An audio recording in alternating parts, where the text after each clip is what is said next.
Whenever a film is written by, stars, and is directed by the same person, I feel a slight twinge of concern. And when a film's release is delayed by a year, and the following quote is used by said multitasker, editing is a strange process. It's a lot of ups and downs, but overall the movie has amazing performances. I just got so lucky with the cast, they're incredible. The hardest part about the process now is trying to find stuff to cut out, because I don't want the movie to be too long. I immediately begin to wonder if this is a film or a giant tax write-off. But, as always, I checked my concerns at the door and was mildly surprised. Setting a gangster film in the roaring 20s is always a good idea. Gangsters, dames, sharp suits and Tommy guns are always a great time. And the cast is solid as well. You've got Ben Affleck, Sienna Miller, Brendan Gleeson and Zoe Saldana amongst others. And it looks gorgeous as well. Whoever was doing the cinematography deserves a pat on the back and a raise, because there are so many shots here that deserve to be iconic, and a few more that would make sublime posters as well. Unfortunately, in everything else it falls apart completely. The film feels like the greatest video game movie ever made. I mean, its plot: soldier comes back from the war determined to live his own life by his own way as a gangster and winds up joining a family and working his way through the ranks by grabbing territory and facing off against rival gangs. Plays like every mafia game ever made. Setting the film over,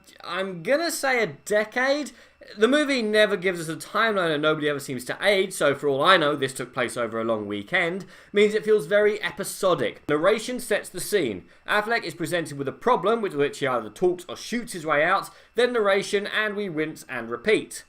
As well as that, it's got all the negatives of a true life story with none of the positives, such as a pre-existing awareness of the characters or the ability to do further research after we've seen the film. And the film's episodic nature means that we never really get involved in any particular issue that Affleck's character is faced with. It never feels like a film is what I'm trying to say. And even leaving that aside, none of the characters make much of an impact with me. All of the characters are cardboard cutouts, and Affleck's main character never seems worried, upset, angry, in danger, happy or sad, or any other human emotion. He's always calm and in control, and as a result, isn't particularly interesting or engaging. And even the violence is poorly done. I don't mind several of the hits being done matter of fact, that's fine. But when the main character is supposedly fighting for his life, whether in a fist or a gunfight, then shouldn't I feel tense or engaged?